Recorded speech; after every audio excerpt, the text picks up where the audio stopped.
সর্বা মহিলা, তুমি জাতিকে পাপী করে, তোমার অঙ্গ প্রত্যঙ্গ জাতিকে দেখিয়ে জাতিকে জাহান্নামের দিকে ঠেলে দিয়ে তুমি নিজেকে শিক্ষিত মনে করো না।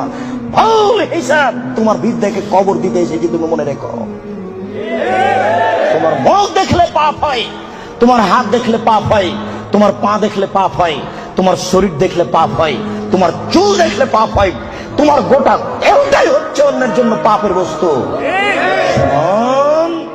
এই ছেলে, তোমার বাপ তোমার বোনকে দিয়ে জাতিকে পাপী করে তোমার বাপ যেন তাহাজ্জুদ পড়ে জান্নাত কিনতে না চায়, বলে গেলাম তোমাকে। আর তোমার বোনকে বলে গেলাম, তোমার বোনের সাথে আমার অনেক কথা আছে, তোমার সাথে কথা আছে।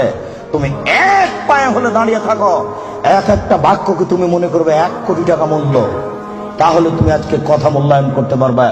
আবারও বলে যাচ্ছি, তোমার বোন জাতিকে পাপী করে নিজেকে যেন শিক্ষিতা মনে না করে।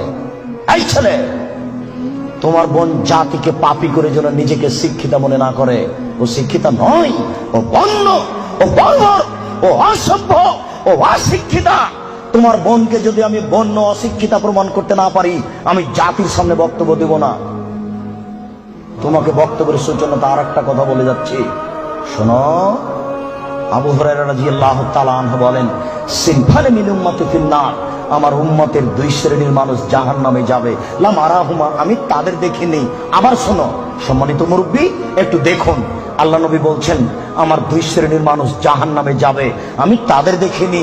আমার উম্মতের 2 শ্রেণীর মানুষ জাহান্নামে যাবে, আমি তাদের দেখিনি। আমার উম্মতের 2 শ্রেণীর মানুষ জাহান্নামে যাবে, আমি তাদের দেখিনি।